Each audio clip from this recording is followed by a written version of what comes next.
Na mtazamaji, maiti ya mbunge wa Emuru wa Dikir Johana Ngeno na watu wengine 5 waliofariki kwenye ajali ya helikopta huko Mosop, kaunti ya Nandi imehamishwa hadi makafani ya Lee hapa jijini Nairobi. Na awali miili ya waathiriwa ilikuwa imepelekwa katika makafani ya hospitali ya Moi Eldoret saa chache baada ya ajali hiyo iliyotokea Jumamosi jioni. Na familia, marafiki na viongozi wa kisiasa walioongozwa na waziri wa usalama Kipchumba Murkomen na mwenzake wa usafiri David Churchill walifika katika uwanja wa ndege wa Jomo Kenyatta kupokea miili hiyo kabla ya msafara wa kuelekea makafani ya Lee. Huzuni na majonzi katika makafani ya Lee, Nairobi.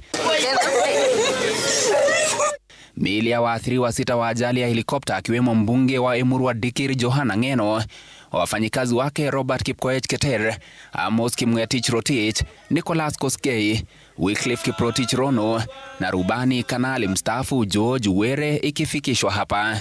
Jioni hii tumefika hapa Lee Funeral Home kutoka Eldoret ambapo tumefikisha the 6 bodies ya Mheshimiwa Johana Ngeno, pilot na wasaidizi wake 4. Bado tunatoa condolences to the families, to the people of Kenya, to the Parliament of Kenya. Tangu asubuhi tumekuwa tukipanga ili hizi miili ama hizi bodies sifikishwe hapa. Tumefikisha na tunataka tu kuambia wananchi wetu wa Kenya ya kwamba yale yamefanyika. Familia, marafiki pamoja na wabunge wakikusanyika hapa kwa huzuni mwingi, miili ya waathiriwa ikitolewa na kuwasilishwa katika makafani ya Lee. Kwanza kabisa, our bodies are in very bad shape. Hatutafanya viewing. Tunataka kuona ya kwamba kesho they'll work on them. Awali miili ya waathiriwa ilipokewa katika uwanja wa kimataifa wa Jomo Kenyatta saa 11 jioni baada ya kusafirishwa kutoka makafani ya hospitali ya Moi Eldoret ambapo ilihifadhiwa saa chache baada ya ajali hiyo ya Jumamosi jioni. We knew the honorable member personally. I knew past 3 of the members in a personal way. The honorable Johana Ngeno,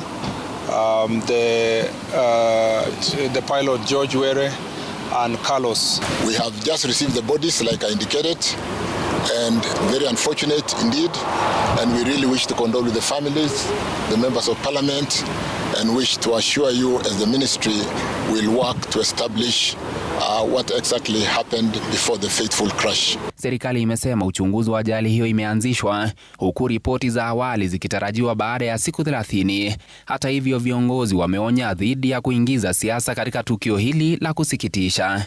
Kama kuna mtu ambaye ako close na Mheshimiwa Johana Ngeno, labda mimi ni mmoja yao, sababu I'm the brother-in-law na namjua yeye sana, tumefanya kazi pamoja.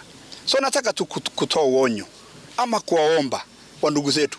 Kuna njia mingi ya kutafuta kura, lakini kutafuta kura kwa kifo sidhani kama ni desturi yetu ya Kiafrika ama desturi ya Wakenya. Ni tukio la kusikitisha na ambalo limetikisa taifa, likipelekea kupotea kwa maisha ya mbunge, waajiriwa wake pamoja na rubani. Saa 25 baada ya tukio hilo, miili yao imehifadhiwa katika makafani ya Lee, huku familia, marafiki na taifa kwa jumla likikabiliana na pigo la tukio hilo.